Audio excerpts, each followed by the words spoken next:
Chez Mercedes, les études de style dont le nom commence par un F évoquent toujours un avenir lointain. C'est donc peu étonnant que cette F800 ait une technologie très avancée et un look de coupé à 4 portes qui évoque la CLS. Mais détrompez-vous, ici il ne s'agit pas de la remplaçante de la CLS, mais de la future classe C. La prochaine génération de cette familiale va effectivement grandir nettement et s'offrir des éléments de style très sportifs, comme la calandre qui ressemble à celle de la SLS à porte papillon. Les ouvrants futuristes de l'étude ne vont pas trouver le chemin vers la série, mais par ailleurs, la F800 donne beaucoup d'indications sur l'avenir de l'automobile dessinée par Mercedes. C'est une véritable étude de style d'abord, mais aussi un laboratoire de technologie.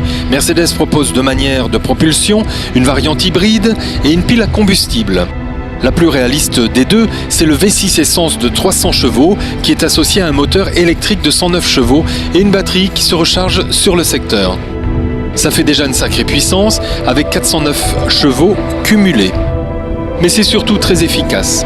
Le constructeur annonce que son hybride plug-in consommerait seulement 2,9 litres au 100, une valeur vraiment excellente.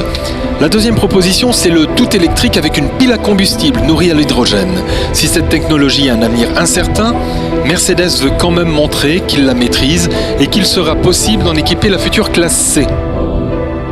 Dans l'habitacle, on trouve déjà des éléments proches de la réalité, tel ce pavé tactile qui permet de griffonner des chiffres et des lettres avec les doigts pour composer un numéro de téléphone ou entrer une destination dans le GPS. De plus, Mercedes présente un assistant de conduite qui permet de lâcher les freins et le volant dans les embouteillages. Ça sonne comme de la science-fiction, mais jusqu'à 40 km/h, la Mercedes serait vraiment capable de suivre une autre voiture, même en virage, sans que le conducteur ne s'en occupe.